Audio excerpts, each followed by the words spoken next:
Hi, everyone. Welcome. My name is Marissa. I'm the Vice President of U.S. Development with the Mayshad Choice. As you know, we're an ecosystem of brands for women by women, championing all things related to helping women connect to each other and to the companies, causes, and institutions that support equity for women professionally and personally. And we bring you our live stream Diversity, Equity, and Inclusion show every Tuesday afternoon at 4 p.m. Make sure also to follow us on DwayneMayshad.com for all of our upcoming events. As you know, every week we host 8 different opportunities for women to be able to connect with us and with each other through our live stream events such as this and our Thursday at 11 a.m. series, Women in Money. And of course, we start every week with Dr. Marissa, our clinical psychologist and one of our fabulous investors who help set the week up for success for us and all things related to this crazy world of remote work that we're in right now. Today, we're really thrilled to bring you our innovation and entrepreneurial series, Trailblazing in the New Frontier. As we know, this show today explores current trends and themes in health tech, cyber tech, and security, spaces which have received a lot of attention given the realities of COVID-19. We usually speak of how technology serves to disrupt, and now we've witnessed how a pandemic like this can uproot how we live every aspect of our lives. And in this moment of uncertainty, we know that many of us are working to create infrastructures, systems, and platforms designed to help us come out better on the other side, healthier, safer, and equipped to thrive in the new normal as we create it together. So please make sure to include all of your questions and thoughts and ideas in the body of the stream, and we'll do Q&A at the end of the session. And again, welcome and thank you for spending this afternoon with us. I have 2 very special guests with us today. We have Jessica Robinson and Marissa Fayer. Jessica is the CEO of PurePoint International, an award-winning global data security company serving financial services, mid-market companies, and international nonprofits. She is a celebrated speaker, best-selling author, industry spokesperson, board member, and passionate mentor. She's won many awards, including the Icon Impact Award for International Affairs and Women's Security. Welcome, Jessica. We also today have with us Marissa Fayer. Marissa is the CEO and founder of Her Health EQ, a social enterprise that drives health equity for women in developing nations. A medical device executive in public and equity-backed companies, she is also the president of Fayer Consulting, a consultancy firm dedicated to innovative life science and medical device companies. Marissa is a board advisor, TEDx speaker, and global presenter. Welcome, Marissa. So this conversation today is going to be really interesting because, we love doing our diversity, equity, and inclusion series because it really highlights the innovative trends that are happening in the DEI space as we work with companies to help them think through how to become more innovative as it pertains to ensuring equity for all team members, no matter what role, what position, what professional and personal background. And today we're excited to have this conversation, particularly because we know that during COVID-19, certain industries have really come to the forefront as being champions of innovation, particularly in the health space and in cybersecurity, data management, and all things related to just keeping us safe as we work inside the home so much now. So my first question goes out to both of our speakers today is that, in our diversity and inclusion series, we also talk a lot about identity and understanding that as we talk about an experience that we have, it's often complicated in the sense of Mayshad Choice, for example, is a company that really champions equity for women, but we know that all women don't share the same story. And so wanted to get your perspectives as to how you both came into your careers and what does identity mean for you in the work that you do. And we'll start with Marissa. Welcome. Thanks so much for having me. So, I was a woman engineer and was certainly in the minority. And I graduated, out of an engineering degree. I went into medical devices. I was, hugely a minority for sure. And it was just really interesting to get into the women's health space because I felt that I had, almost, came to an area where I was excited about participating. There was a little bit more equity, but listen, in a manufacturing health company, there was not that much equity. And so I had to fight harder. I had to work harder. And I think that gave me the ability to be able to do what I'm doing now and to have the drive to be able to do that. But I was always a champion of women in STEM and women, continuing their careers and working in that space. And as a woman who was, again, as an engineer, as a minority, I knew I was blazing a few trails for myself, for people that I knew, and for others. And so, that's one of the reasons why I kind of fell in love with the women's health equity movements. And so that, and I hope that one day that we don't have to ever have to talk about this again. Like my dream and goal is that we don't talk about health, women's health equity. We just talk about equity, and that it is an equitable society. And so, it used to be a disadvantage to work as a woman, and I think now it's almost becoming an advantage. And I don't know if that's because I'm surrounded by so many great women, but I think there's a lot of people looking for that right now. And so for me, I thought, why not use this almost to my advantage and create a niche? Thank you, Marissa. And you probably have seen more women come into your space as well throughout the years. And I'm wondering, during this period of time of COVID-19, do you think that the work that you've started to do will also inspire other women, particularly because of some of the health disparities that we're seeing now as it responds to how medical communities and healthcare workers and all people related to health and wellness space in general are responding during this moment in time? I mean, I hope so. That's always the dream and the hope. And that I think that everyone is now realizing that globally 70% of the healthcare workers are women. And the fact that there's, not equipment for them, or that they don't have the same healthcare equity access as everybody else does, it's hard to take care of other people when you're not taken care of and you're not healthy to do that. And so that's what the work that we focus on at Her LDQ and that I, spend my life dedicated to. And I think that I hope that it makes it, people feel more drawn towards it and drawn towards helping women on a global scale, because I think it's really important to not only think about us in the U.S. And to think about us in a global sense. We're all together. We're all women, and you never know where the next great invention is going to come from, and the next vaccine. And it might be in the U.S., it might be in Europe, or it might be in Africa. We don't know. Thank you, Marissa. Many of the points that you raised right now we'll come back to in a couple of minutes as well, because I would love to take a deeper dive in each of those areas. Jessica, for you, welcome to our show, and would be thrilled to hear about your thoughts as it pertains to the complicated nature of identity and the work that you do. Yes, thank you. It's great to be here. So yeah, being a woman of color in technology and cybersecurity, it's something that, of course, has come up at different times for me along my journey. I remember when I was a freshman in college, and I started out as a double major in computer science and law and security, because, of course, it wasn't called cybersecurity at the time, but law and security. And I walked into my first computer science class, and I didn't see anyone that looked like me. I didn't see any women, and the few people of color that I saw were Asian men. And so it was hard for me to feel like I belonged, and I started to struggle a bit. I really was losing some confidence. And so I remember when I started to go to tutoring, the guy that was tutoring me just said, this is pretty basic. So if you can't do this, maybe this just isn't for you. And I could totally feel at that moment this lifelong dream that I had just start to ooze from me. But it was amazing because it was really, really based off this how I felt in this space of feeling like I didn't belong, in part because I didn't see other people of color and other women that I felt I can relate to or that looked like me. And so, fast forward, of course, I'm in this work, I'm doing this work, but I did drop that major. And so that was the impact that it had. And so now, as I've gone back and I've studied and I've done the work that's gotten me here to where I am today, really this kind of alternative path, it is a bit of a different experience. And part of that is because I'm a woman of color. And I think that, I'm hearing more women and more people of color talk about this now, because it helps to explain the pipeline issue that we've had for just such a long time now. But there's no doubt that this plays a role in my story, but also in how I do the work that I do today.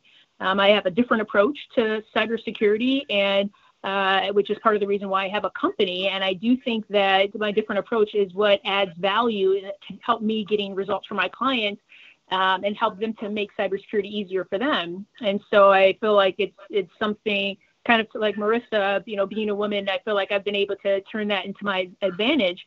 And so, but there are still challenges, and I look, as I see also the context of my own identity, but also other people's identity as they are starting to move into the space and really starting to see where do they fit in, where do they belong. Where we still do see a lack is around people of color, and so and women, but also people of color, and so really being able to increase that within the space of cybersecurity is important because.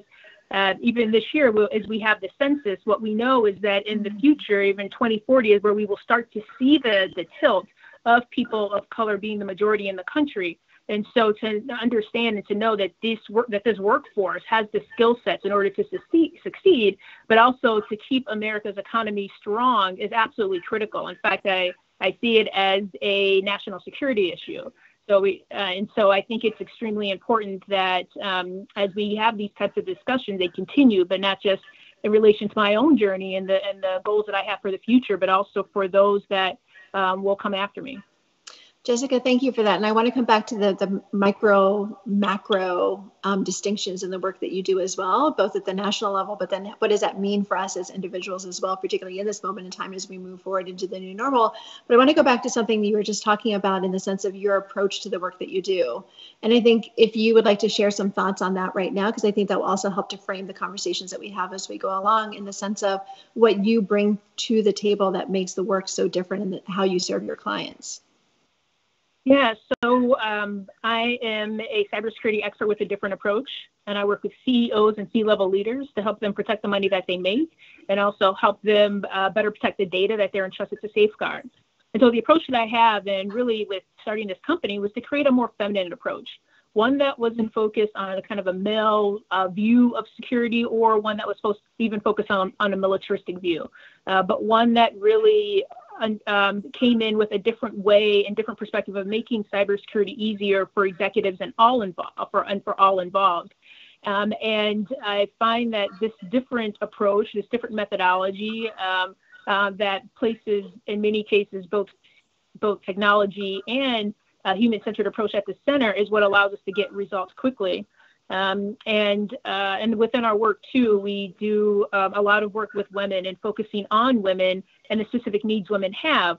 And as I talk with women, it's ironically, just kind of through this process, most of the people that have hired us, that have been the decision makers on bringing myself or my company in, have been women. And I think a lot of that is because they were looking for something different and they wanted a different way and they wanted a different conversation when it came to solving problems that they knew were important. Because the truth of the matter is security is important to everyone. And security is very important to women, whether it's in the workplace or whether it's at home. And also the way women think about security is different. So this different approach is really for what I feel is it's something that women leaders gravitate to, and it's something that we've been able to really offer that sets us apart. Great, thank you, Jessica. And we'll come back to many of these points again during the course of our conversation today. Here's an interesting aha moment in time. I'm wondering that maybe you have both experienced as it pertains to your work right now, right? Because you both work in spaces where you assess risk, recommend courses of action, measure, and then assess outcomes and evaluate and start the process over again. And even though there may be seemingly differences in how you approach your work, but there are a lot of similarities in the sense of the methodology behind it. And if there's no other perfect time than now in the present moment of COVID-19, a global pandemic, to really sit back and think about now truly what does innovation mean to us as we build whatever this new next normal is. And Marissa, would love to get your thoughts on how you think about your aha moments in this period of time. Yeah, I mean, I think it still goes down to the details. We need to understand the details, and then that leads to understanding everything that's going on and leads to innovation. And so if you know the details, and again, it's whether it's in cybersecurity or it's in healthcare or it's in food science or anything, we need to understand the details so that we can innovate appropriately. And so that's a lot of what I've been thinking about. And what's important? I mean, what's really important? And I've been in the health innovation space for 20 years at this point, and every time a new incremental change comes out, like, is that really innovation? I'm not sure. And I think in this time of COVID-19, I think about it like, what really makes a difference in our lives? It makes a difference when we have our health. It makes a difference when, we have our food. It makes a difference when we have a house to live in and comforts. And what can we do to innovate that? And I think, in this time of kind of quarantine and staying at home, if I know and this is the same with my clients, if you know the details of what they want to do, what the world is looking like, then you can make an informed decision on like what innovation is next and what would be important and an impactful innovation. Marissa, in what spaces and places do you feel like the healthcare industry, just as an industry in totality, was really successful in being responsive to the ever-changing day-by-day fluidity of COVID-19? And, in what ways, we obviously know of some of the deficiencies and some of the shortcomings, and I've identified, some major risk areas, but are there other spaces outside of what we normally hear about the news or on the news that lends significant pause to you? Yeah, and I'll speak just very quickly about the shortcomings because I like to dwell on the future more than the past. So, shortcomings we know in our developed culture that our healthcare systems are not prepared for something like this. We are prepared for the most intricate of surgeries involving the smallest, micron, but as a system, we were not prepared for something like this. But one of the innovations that did come out of this is that some of these medical device manufacturers, they opened up their patents, they opened up their designs so that other people, just Joe Schmo in his garage, can make ventilators, can make, a PPE, can make other pieces of equipment so that people can stay alive and live and be healthy. And so that's the exciting part of innovation. And I agree that some of it was their older designs, and that's fine because they were probably coming off patent soon. But listen, like, these companies did not have to do that. There was nobody forcing them to do it. And I don't think public pressure would have really forced them to do it either. A lot of them did it because it was the right thing to do. And so I thought that was really interesting. And because of that, some really smart innovations came out of it. I mean, Dyson, the vacuum cleaner company, they created a brand new ventilator design in 2 weeks. So did Virgin. So did so many other companies. So did, labs in universities. And I think that was smart innovation that happened very quickly. And so, it makes me question, why can't we do this for almost all world problems or everything that we're doing, but especially in the health industry? I think that it was the innovation that happened very quickly and how people transformed their businesses into doing something else. They 3D printed face shields, and they've never done that before. They looked up the design online and started doing that. And they could have closed up their shops, but instead they used all their material. And, clothing designers stopped making clothing and started making new scrubs and face masks and things like that. So to me, that's innovation. Innovation is like doing something that needs to get done to solve a problem. Innovation is not just changing a color on something. That's not innovation to me. Well, it also sounds like in how we think about innovation sometimes is, it's related to technology, because we talk a lot about how tech companies are revolutionizing or, creating the next best whatever, or completely, pivoting in how we think about the world. But it's interesting to hear, your perspective on it as well, because in large part it's about, humanity coming together, right, and problem solving together, and yet using the pandemic as a moment in time when, it kind of kicks us in the rear a little bit to force action. Yeah, it does, and I think it's one of those moments that there's going to be a really big spark of innovation across all industries. And I bet Jessica is going to see it a lot, and and I think it's really interesting how the cybersecurity is going to come into this, because there's going to be a lot of new tech and a lot new connectedness that's really going to come out of this in so many ways, in education, in every industry, I think. And so there's a lot involved with it. So innovation is it's a new way. It's just a new way of thinking and a new way of doing something, which can sometimes be an old way of doing something and bringing it back even better. Thank you, Marissa. Jessica, I'm interested to know about your aha moments during this time period of the global pandemic, and how is it shaping the work that you're doing now? Yeah, so the work for me has shifted a bit to really not just providing the services that we need, but also continuing to listen to what our people around us need most, people in our community, meaning our clients, and those that attend our webinars. And so one of the things that I'm finding is that without a doubt, companies are continuing to think about risk. And they're thinking about risk in some ways the same way. They're measuring risk, they're evaluating risk. But I think they're also realizing that no matter what, they have to continue to adapt. And this is a continuous cycle. So everyone has had to move and switch quickly to really think about, okay, if I'm going to make a decision about cybersecurity in this moment, is this something that even, particularly as a C-level leader, that my board is going to support? And I think that that's incredibly important from kind of just a traditional business angle, and thinking about it in terms of thinking about what does it really mean to create a more consciously secure workplace, or what does it mean to create a more consciously secure life, is for us, and how we think and operate differently is that we see cybersecurity as love. And a lot of people don't get that, and they're kind of like, what does that mean? Cybersecurity is love. It's all about technology and just thinking about it from one perspective. But for me, cybersecurity is about thinking about love for your processes, love for your employees, love for your clients, love for your data, love for even yourself as a leader, so that you're not putting yourself in a position of a cyber breach when you know it could have been prevented. And so what I'm seeing is that there is this different perspective people are taking of wanting to be more thoughtful about how the work that they're doing is impacting their constituents and their community from a security and privacy perspective. And so I feel like even the words and the language that we use around for businesses is becoming much more quote unquote acceptable, if you will.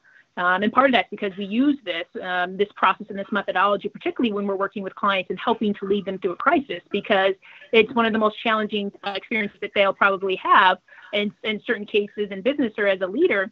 And this is what we've had to use now in this time. And so I would say in part, I feel like there is this different understanding of leaders and being able to think differently about the impact of cybersecurity and privacy within their work when they had to switch quickly within their business and thinking about risk.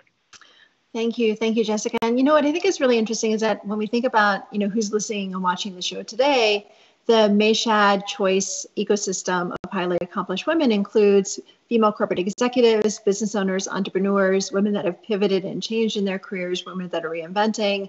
And given the fact that we have, over 30 million unemployed Americans right now, I'm sure that, many of us are pivoting and reinventing and figuring out ways to stay fresh, relevant, and current. And Jessica, in prepping for this conversation today, you and I were talking a bit about, some of the cyber concerns that are impacting us professionally and personally as individuals, and in those spaces and places where we may not even be aware. And given the fact that our lives have completely, within the last couple of months, completely have become all things related to digital, from how we consume to how we communicate to how we shop to how we, it's to even, how Alexa probably relates to us in the house now.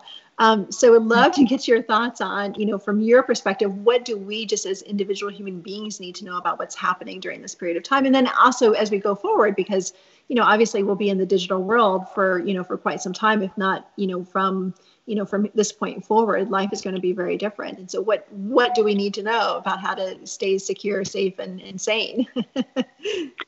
Yeah. So when thinking about what does it really mean to increase more security in our lives, it is really a mindset. It is a way of being. It really is thinking about what does it mean to lead a consciously secure life? How do I help my child in homeschooling, but also ensure that they're safe when they're online? And when we think about it from a work perspective, we think, okay, is our VPN, our virtual private network, is that actually connected, and so that we can have a secure connection? And so that's important for work, but it's also important for our home, because it's possible that that if not having one will truly make us and our data more vulnerable. There's been an increase in phishing attacks. And right now, when there's a lot of stress and there's a lot of anxiety, it's easy to click on something or read an email and think it's from a trusted source, and it's not. So putting in your information when you're not paying attention to it can be something that can lead to a vulnerability down the line. Another thing that I'm seeing and I'm helping people with are just passwords. So thinking about just kind of our basic cybersecurity hygiene, and how do we ensure that the passwords that we're even using are safe? And I'm on the board of a technology company that focuses on passwordless authentication. And in this decade, we will get to a point where there will be a tipping point where we will see more passwordless authentication, because at the end of the day, I think that this has been extremely, for hospitals in particular, I think that this is something that has really come to light over the past 6-7 weeks, is that there's just too many vulnerabilities that happen from passwords. And so when we aren't ensuring that we have strong passwords, that's something that could make us, our security and our privacy weak.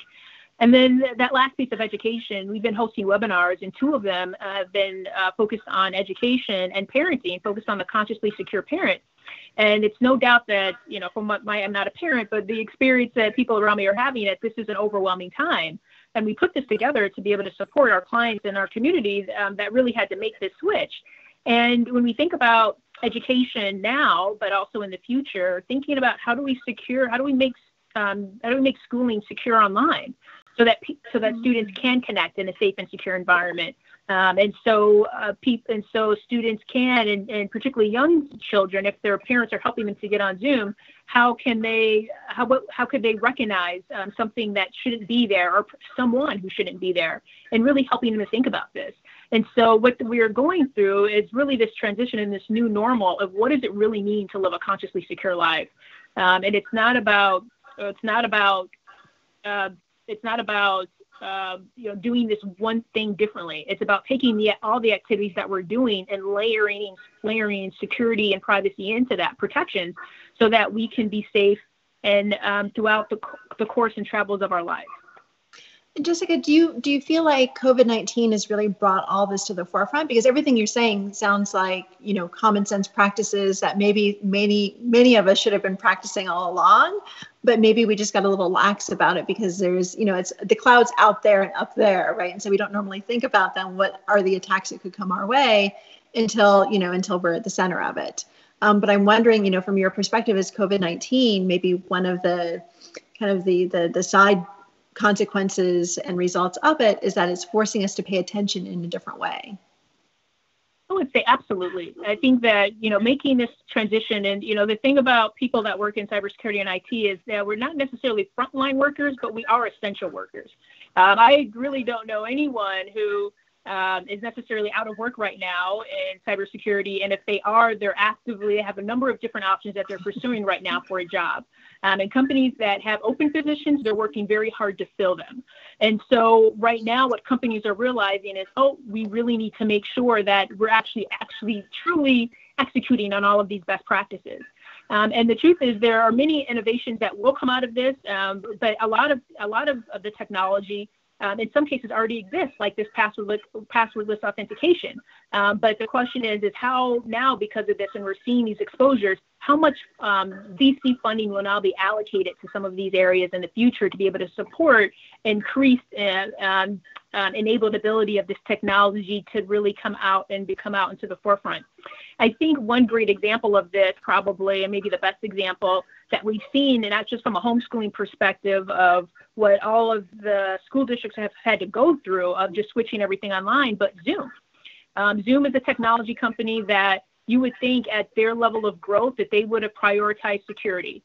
But for some reason, they didn't. They had an existing board. They have a strong executive team, but somehow along the way, they didn't prioritize security. So it resulted in the New York Attorney General starting an investigation into a private company in a different state the FBI issuing a warning, a public warning for citizens to not use Zoom. The Department of Education in the state of New York, or in the city of New York, specifically said that their teachers and their schools couldn't use Zoom. And so what we're also seeing is this kind of, there's just no longer we're going to wait until there's this major data breach. But if there is something that just kind of continues to come out that questions security, that's come out a few times or multiple times, that it will quickly get to the public sphere, and we can expect people in government to respond publicly without there being a formal investigation. And I think that says a lot for companies and a lot for executives around accountability when it comes to cybersecurity and privacy, that you don't have to officially have had a formal true data breach to be investigated by the FCC or the SEC. But what it takes is for you to not prioritize security enough, or a small percentage of your users have enough incidents that start to raise challenges and concerns where an attorney general or a federal law enforcement agency is actually going to start an investigation into you. So the way that we're looking at this is changing, and I think this country also is very behind in privacy regulation compared to other parts of the world. And I think, if anything, this experience will also very much accelerate, I do think, regulation around privacy in ways that this country has not seen before. Thank you, Jessica. This is really fascinating because it really drives home the point of the level of responsibility we each have to ourselves, to those that live under our roofs with us, but then also to our employees and to our customers and our clients as well. And it becomes very complicated. Marissa, I'm wondering, from your perspective as it pertains to the end user, and often from a healthcare perspective, the end user is a patient. We know that once doors reopen and we can go, back to work in the physical sense, that, there have been conversations around, what kind of health screens and control mechanisms need to be put in place at the company level to ensure the safety of their employees. So I'm wondering, from everything from having your temperature checked when you walk into your, an office, to some of those other things that may seem to be at first glance a bit more intrusive as it pertains to individual rights and privacy. What's your sense about what could happen, and how do we protect ourselves, but yet also by doing so protecting our individual freedoms and liberties, but then also just being a concerned, responsible global citizen and ensuring that we do everything within our individual power to control the pandemic? That's quite the controversial question. And I think it also depends on where you live. Very true. Very true. In New York City, I'm the one who goes down the street and, yells at people to put your masks on because we're in New York City. And I think there's a greater spread. I'm not sure if I'm going to do that like on a, farm country road in Iowa, because there's nobody else around necessarily. So I think that's a difficult question because I don't think we know. Quite honestly, and again, I'm not a physician, so I can't make that full determination.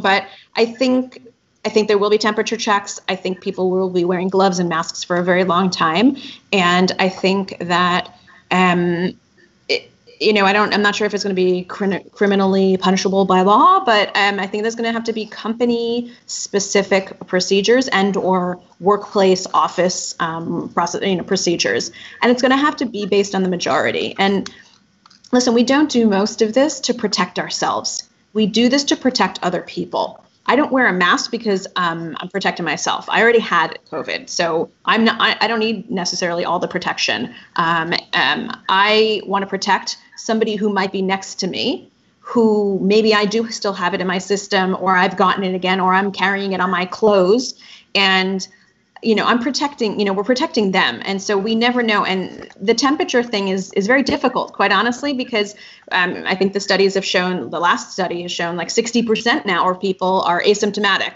So the temperature, you're never going to show a temperature. When I had it, I didn't have a temperature. So I think that one's going to be a harder one. It's the obvious one to check for. I think we'll get to a point where maybe it's like an instantaneous test, almost like a malaria test, where, you prick a finger and you test it and it's done in 3 minutes, and maybe there's a queue of people doing that.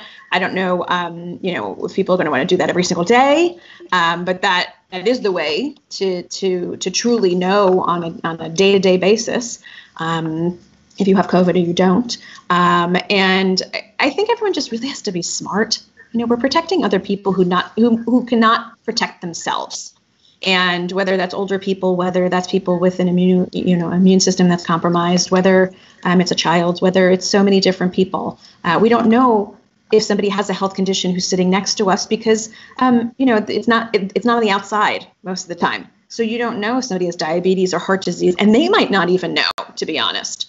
And you don't want to put anybody else at risk. So I think, super controversial, and I think my answer will change in a week, and it would have been different last week as well. So I think as we get more information, we're going to know, and it's going to be, that's the difficulty with opening up and getting back to our new normal, because I don't ever think it's going to go back to the way that it was. It didn't go back the way things were at 9/11, and I don't think that should have. And speaking definitely about security, I mean, I don't think that it should have gone back, and I don't think that we should go back. The entire global health community has known that something like this was going to happen. It was a matter of time, and some countries were more prepared than others. Some regions were. I think we all just have to learn from each other for the next one. I mean, that's the lessons learned, and that's how we can start. And it's almost a new industry that's going to be coming up, that's going to be coming out of this. And there's going to be a lot of sub-industries that come out of it. And as long as everybody has the desire to learn and to get into something new, that might be an opportunity for sure.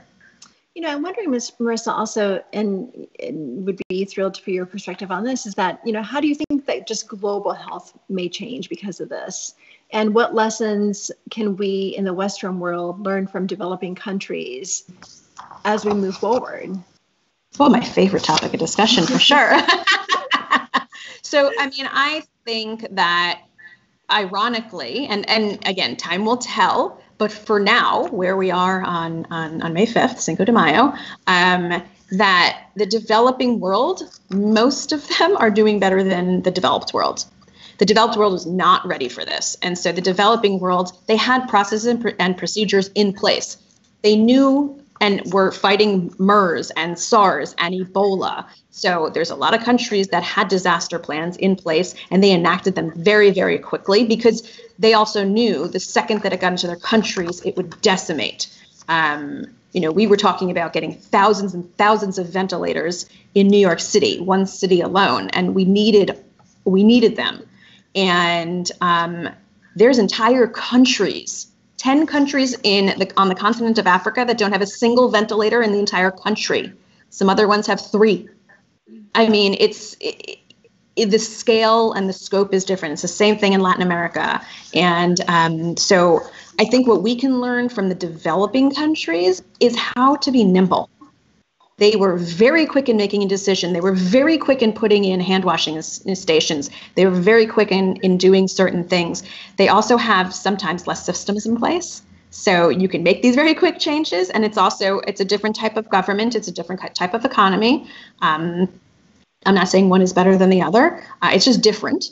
And so they make changes very quickly. They adapt to technology very, very quickly. So that's something that we can learn from them. I sometimes often joke that I could probably get better cervical cancer care in Kenya than I could sometimes here.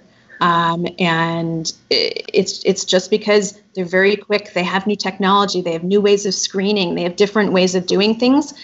And it's also sometimes lower tech technology. You don't necessarily need the biggest, fanciest system possible. But that's how we can learn. I think we can also learn how to innovate very quickly from a developing country. If something needs to get done, they will develop it very, very quickly. And that's something that in the developed world we can learn. I think it's very important to think through decisions. I also think it's very important to act, and very important to act quickly and iterate on those actions. So those are some of the things that I would love to see come out of this. And I can guess at what some of the roadblocks may be in the sense of the ways in which we end up delaying. But would like to get your thoughts in the sense of like, what's like really, what are the differences in the sense of, is it, do we perceive it to be more of a corporate business model that really drives a lot of the decisions? Is it just that we've created really complex systems and they're difficult to navigate? Is it that, whatever the case may be, we would love to get your thoughts on what you perceive to be the roadblocks. Yeah, I think it's all of it, quite honestly. I think a lot of the roadblocks have to do with the way that we think about things. Is also a lot of times it's like comfort. We are very comfortable in the way we're doing something, so why innovate? If you don't have something, you have to innovate to think something better. So I think that happens to be one of their, oftentimes advantage. For us, like we were saying, like Zoom was fine. Like, Jessica was just saying this. Zoom was fine. I've been using it for 5 years already. Totally fine. And then all of a sudden, all these cyber attacks, because everybody else found out about it and started using it. And, it was susceptible. So I think it's really, it's all of these different companies and ways of doing that. The bureaucracy is in every country. It's the same in Kenya as it is in Peru, as it is in the United States. Different levels of it, different types of it, but it's still bureaucracy. And I just think there might be more of a need in developing countries as we are comfortable and have almost everything that we need in a developed country. Might not be the best, but it's functional for sure. And so that's some of the roadblocks. I think another one, quite honestly, would just be the level of necessity. To come and realize, like, we have running water, but how does somebody who doesn't have running water in their city protect themselves from COVID? Because they don't have running water and soap to use. So what else can they use to protect themselves and protect their family? So necessity, quite honestly. This is interesting because we also think about, the ways in which we protect healthcare workers and those working on the front lines as well. And I think that there's a lot to learn just in the sense of, how can we as a culture, as a society, do better by ensuring that those people who do work in those essential frontline jobs are much better protected. And this also gets to race, class, and gender as well, right? Because those are the individuals, particularly here for those of us that are in New York City, we see the disparities of COVID-19 in the city, and we see the disparities of frontline workers who, are taking the subways to work every day still to this day when the rest of us aren't. So wondering, Marissa, from your perspective, in that innovation mindset, what could be done differently? What do you think should be done differently for the next time around that we face something like this as a society, as a culture, that we could do differently for people that are actually in those frontline positions? The first thing is to make sure that they are healthy. So, they have their health so that they are able to treat us and take care of us. Any woman who has any condition is far more susceptible to this and any other pandemic that comes. And so let's make sure that the frontline workers, they have their health. So make sure that they have their healthcare screenings. The second part is making sure PPE fits them. Making sure that, just general innovation has been in the past unisex. And unless it's a very specific women versus men design, but most PPE, most medical devices are typically unisex. So how about we test them on both men and women, not just majority of men? Same thing goes for drugs. Clinical trials need to be done on both men and women. Men and women present differently for different conditions. We know this with heart attacks. We know this with strokes. We know this with diabetes. We know this with almost every condition. Men and women present differently. And so the fact that we're going to have PPE designed for unisex, that's not going to fit all men. It's not going to fit all women. And so we need to make sure that happens. Medical devices have different fittings potentially. Like that needs to be tested. And we need to make sure that there's equity in testing, in equity in design. If more women were designing medical equipment, I mean, I wonder what that would look like. There's a lot of women's devices that have been designed by men, and they are not comfortable. So we can always talk about those later. But but I'm sure every woman on here can probably figure out what those are. And but I we need to make sure that the healthcare workers, of which globally 70% are women, we need to make sure that they're healthy, that they have their protections, that things are designed for them, that systems are designed for them as well, that they're not penalized for going to get a mammogram. They're not penalized for going to the doctor to get something checked out. And the same for men.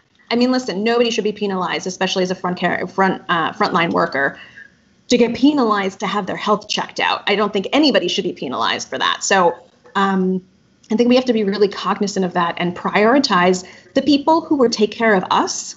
Let's prioritize them and make sure that they have food, they have shelter, they have, their health. Because otherwise, I mean, if I was left to take care of somebody, and there was no nurses or doctors or frontline workers or, police people to do that. I mean, I can't do it, I'm not trained accordingly. And so many more lives would be lost. And this also goes for equity amongst race, amongst geographic location. We know that there's a lot of people in locations that don't have access to healthcare screenings. This is in New York, this is in the US, this is in Europe, this is all over the world. And so if people had access to the equipment they need and to healthcare screenings and the appropriate personnel, this would all be a little bit better because there wouldn't be as many critical cases. The hospital systems wouldn't be as overwhelmed. And that's really, what the big issue was and is. So there needs to be equity among race, amongst class, among country, among geography, everywhere.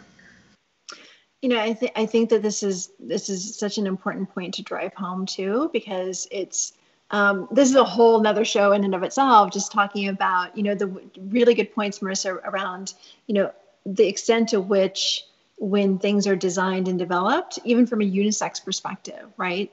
That's often code for, from a very masculine male formulated model.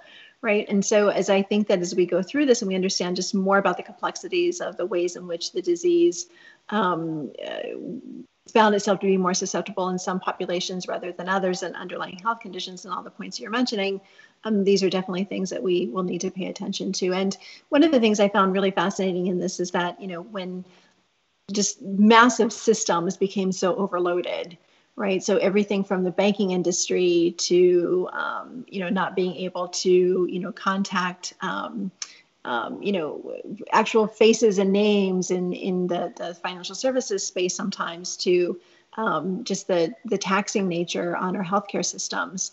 Jessica, I want to go back to something that you said earlier in your opening remarks around, how all of this has become a national security concern. And, particularly because when we think about moments and times of war, we know who the enemy is, right? And now in this moment of time of conflict, the enemy is a virus, right? And so would love to have you talk more just about your perspective of what does this really mean from a position of national security? What do we as, entrepreneurs and corporate executives and individuals and members of communities should know about this? Mm-hmm. Yep. And thinking about this virus that is here, it's impacting all aspects and levels of society, and for people that at all economic levels, impacting businesses of all sizes. And so something like this that impacts so many sectors, so from education to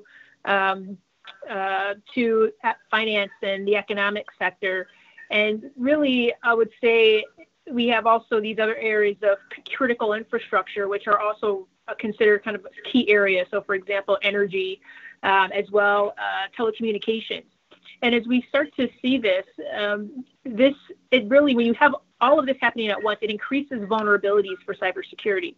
So whether it's the fact that more people are working from home, and so that does increase the way people are thinking about how they even access their data or print their data, and it impacts them and how they could do their work.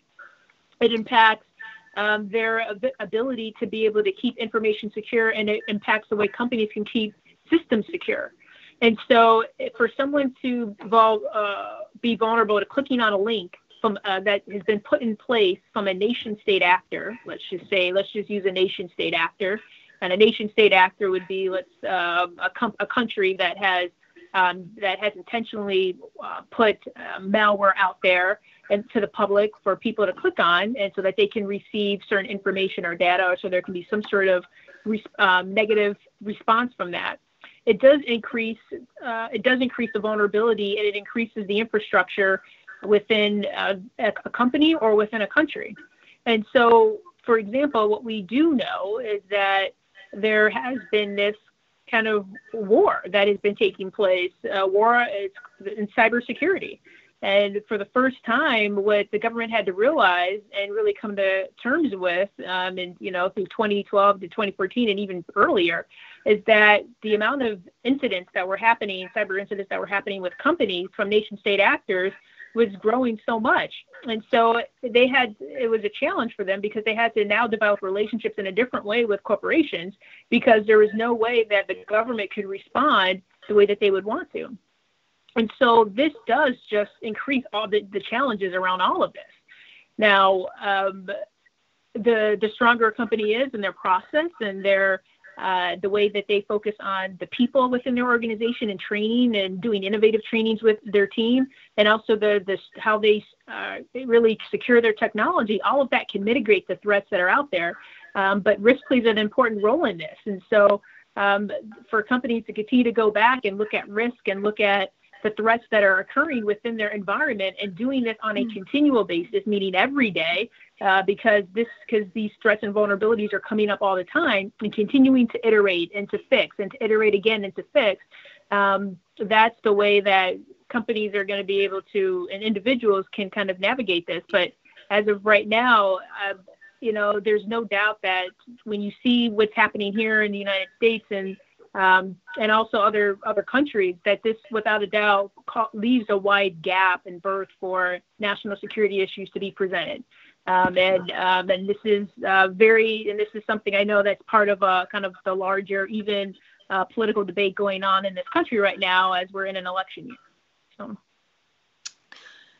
Thank you, Jessica. I'm also wondering, from your perspective, in your shoes, when we think about innovation through the lens of diversity, equity, and inclusion, what would you like to see come out of this? So, but I think from a diversity, equity, and inclusion perspective, what I think is needed is for there to be kind of real-time needs assessments on where there are gaps for people, for communities and individuals across the board, to understand why and where there have been gaps in response or gaps in needs that have not been addressed. And that can be around shelter and housing. That can be around the fact that we have a number of entrepreneurs that are indeed entrepreneurs, but maybe because they are people of color or because they're immigrants, they actually don't have a bank account. And so they have not been able to be part of the economic relief and the PPP program. Or maybe it's because after all of this, what people are going to also have to grapple with is the fact that people's credit is going to take a hit. And so there is this space where people of color are going to be more negatively impacted by that. So that impacts their ability to make large purchases in the future, whether it's a car or a house. And so I think that what can be great is for there to be some sort of understanding of all of this. And there to be an understanding, but part of this understanding, and there's tech innovation that can happen around this, but part of it is for those organizations, whether they're for-profit or whether they're not-profit, or they're startups that are addressing these particular needs and have applications or technology and new processes and platforms to address these types of concerns. What they need is funding. So what I'm also hoping is that there are people, not just that these different thoughts and innovations come forth, but that there are people that are willing to invest in these different tools to be able to help really solve these problems.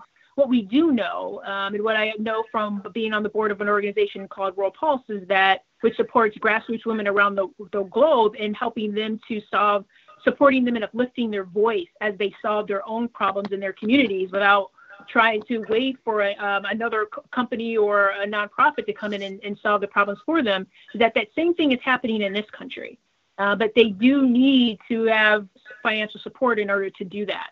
And so I'm hoping that there is just a different perspective around that to be able to support the overall economy as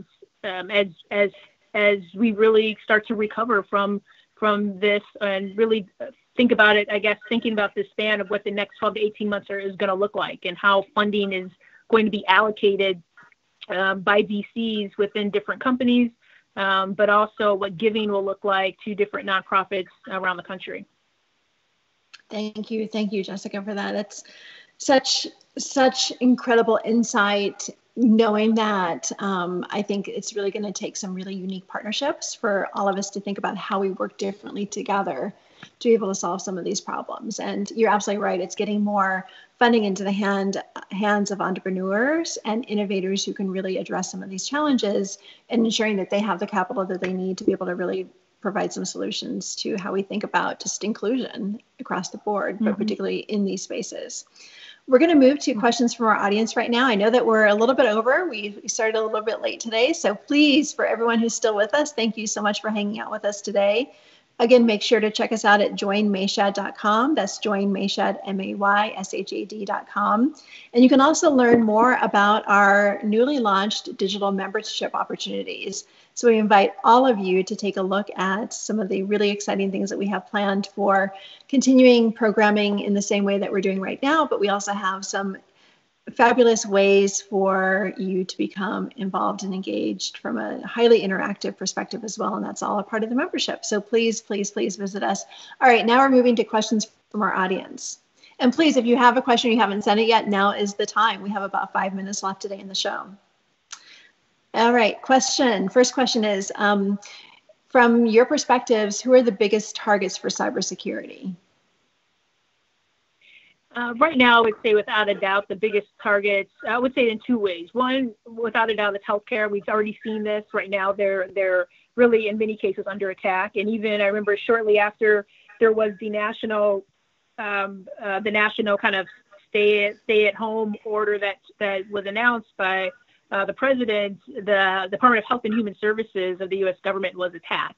No data was taken, but it was attacked. And so I think there's no doubt that healthcare is a focus.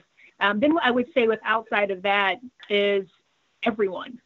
And I think that's really important for people to understand is right now you have to be vigilant and be aware of the possibility that an email that's sent to you or a link that you're clicking on, even if it appears to be from a trusted source, you do have to check on it. There have been a number of companies and reports internally of just internal communication within an organization that were fake emails or phishing emails, but employees were entering in information related to COVID, personal information that they thought their company wanted, and that wasn't the case. And so this is part of what it means to live the consciously secure life is understanding that kind of this idea of self-defense. A lot of women take self-defense classes. We need to think about moving through life and with a mindset of cyber defense. And really understanding that at a time like this, that we're all vulnerable, and that there is an opportunity any day for someone to click on a link or to not be connected to a VPN and have someone have access to your data.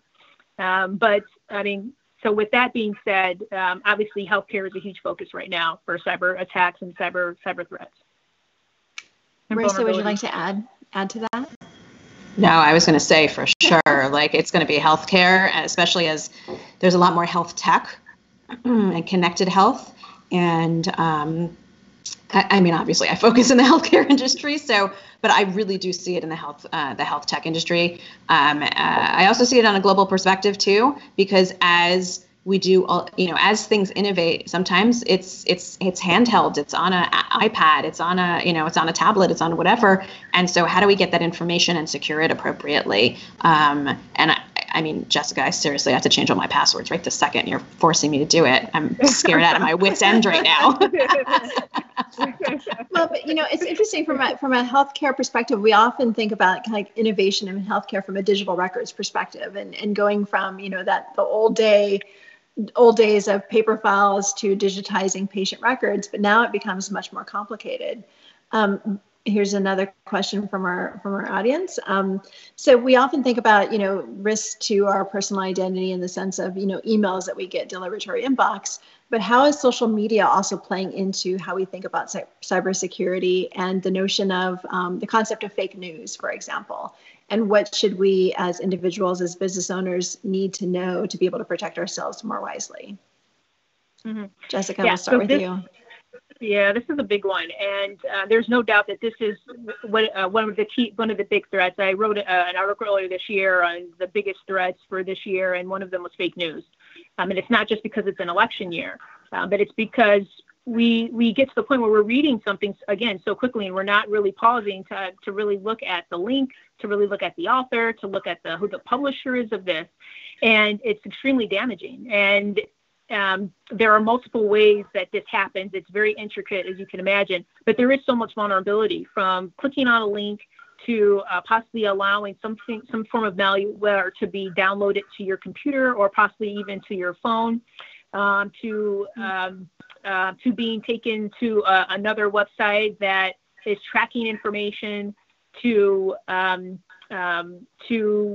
just spyware being downloaded.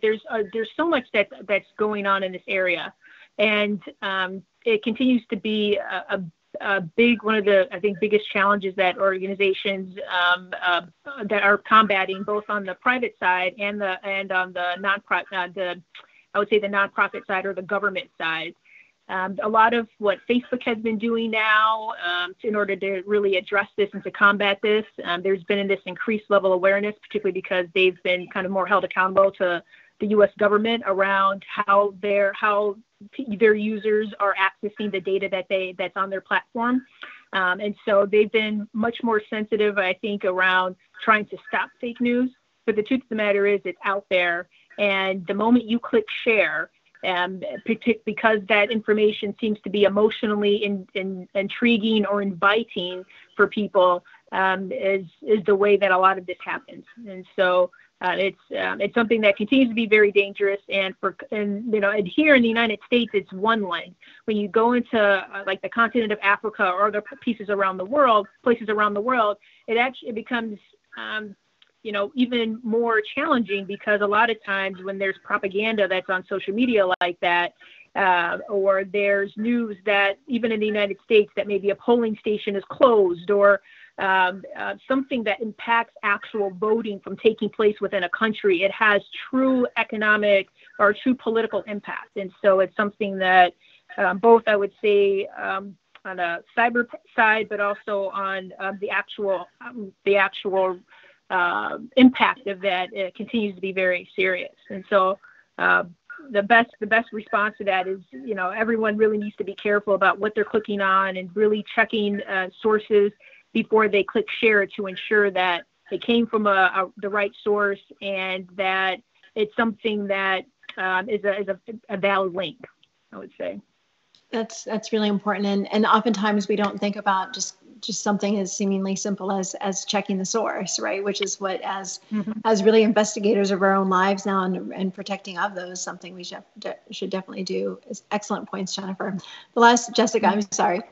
The last question, Marissa, goes to you. So in the past, we used to think about healthcare as a relationship that we had between ourselves and our doctors. And now, with all things related to innovation in health tech, there seems to be many more parties involved. Do you see things like HIPAA and doctor-patient confidentiality changing to ensure that individual patients are actually protected?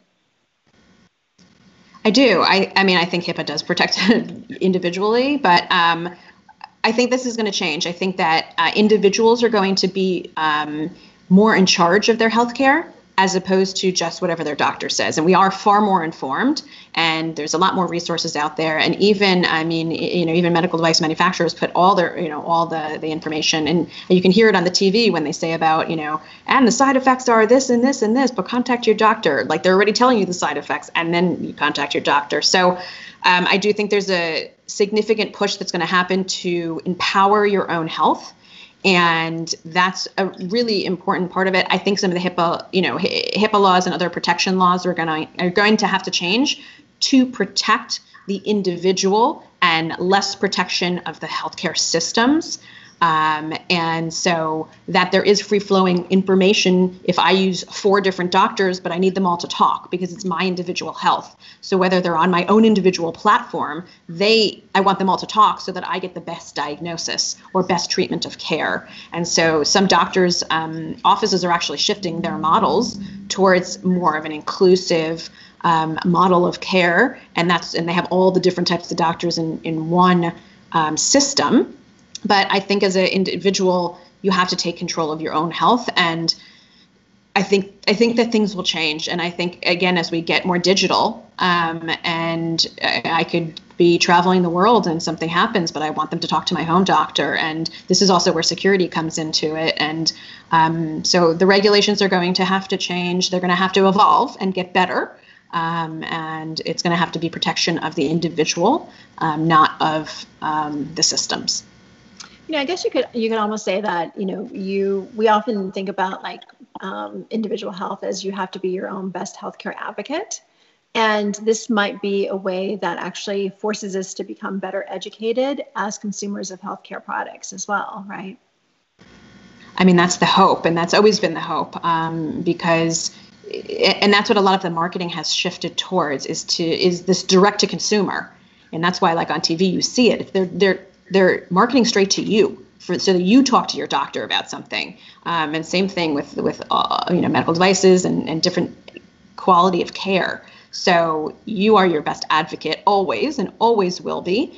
The doctors obviously are educated in that field and can inform you and make an informed decision with you. But ultimately, it is your decision. Nobody's forcing you to do anything to your own health. And so I think it's a partnership. I mean, quite honestly, like everything in life. I mean, I think that it should be a partnership, and whether it's a private public partnerships to help people around, in a different country or for a different condition or whatever, you're a private partner and public partner with your doctor, with your physicians. And I think everyone has to be their own health advocate, and everybody has to do what works best for them, and in very, very inclusively.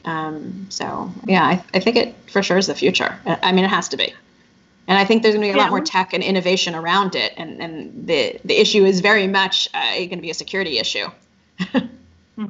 One thing I'll add to that is that when you think about healthcare products, particularly IoT, so Internet of Things devices, whether they're diabetes monitors or heart monitors, anything like that, is they can do, the company that makes it can do a lot from it from a security perspective. But the moment that device leaves the office and is now the healthcare provider and is now in your body, in your home, and it's, it needs to connect to the internet or something like that, and it's on, it needs a secure connection, then if your connection isn't secure, and it's breached, is that the company's fault, or is that the individual's fault for not actually thinking about their home security? And so what I do think is going to happen is, again, in this idea of what does it really mean to live a consciously secure life, is that this shared responsibility model between academic or the academic community, the private sector, the public sector, and individuals, and including the nonprofit, the nonprofit sector. As this shared responsibility model continues to evolve, I do think that there'll be an increased onus on individuals to understand their role in privacy and security and protecting their information and the systems and the tools that they're using. And I think that's extremely important for people to have a clear understanding of. So. Thank you. Thank you, Jessica. Thank you, Marissa. In closing, I'm going to read a question that we didn't get to, but maybe we'll have just closing thoughts on this. So in speaking, this event and this theme today was about innovation and all things related to health tech and cybersecurity and data security. But it seems like in the course of this conversation, we've been talking about is really true entrepreneurial trailblazing in setting new trends and doing something quote unquote new, or can it be taking things back and doing something more simple to do better at doing something old? So in closing today, would love to get both of your thoughts to that response. Marissa, we'll go to you first. Yeah, innovation does not have to be new. It could be something that is just repurposed. I mean, that's very much what we do at Her Healthy Q. I think that just a super quick example is that they test for cervical cancer with a vinegar solution in Africa, in sub-Saharan Africa, and it's actually all around the world. It is a standard of care using vinegar. But yet we have in the States this very, very fancy system to do it, just as effective, if not a little bit better. So no, innovation does not have to be new. It has to be well thought out. It has to be specific for the application, the purpose, and the impact that you really want to get. And so it could be brand new, or it could be something that is repurposed, something that is an old idea that is brought back in a new way.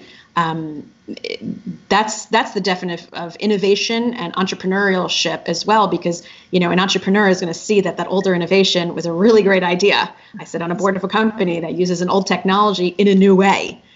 So that's innovation. It's just thinking new and creating an impact. Thank you, Marissa. Jessica? Yeah, I agree with Marissa 100%. I think that innovation isn't necessarily about doing something new. It may be about changing something and maybe taking an old process and doing it in a new way. So whether that's making something simpler, making it easier, making it better in terms of getting a better result, a better outcome, as to me what innovation is. I would also just add that innovation does not have to include technology. You could improve a process and make a process much easier and save a company a lot of money just by simplifying a process that doesn't necessarily involve technology.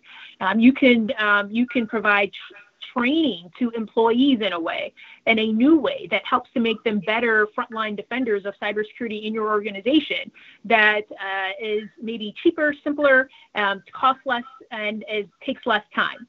So I think that when we think about innovation, it's not always maybe the way that people think about it, but that's why it's also really important for companies to make sure they're very clear on what their end result is and what it is that they're looking for, so that as they're thinking about how they're getting there, they can also be, kind of open and not have blocks or blinders on the best way to get to that solution.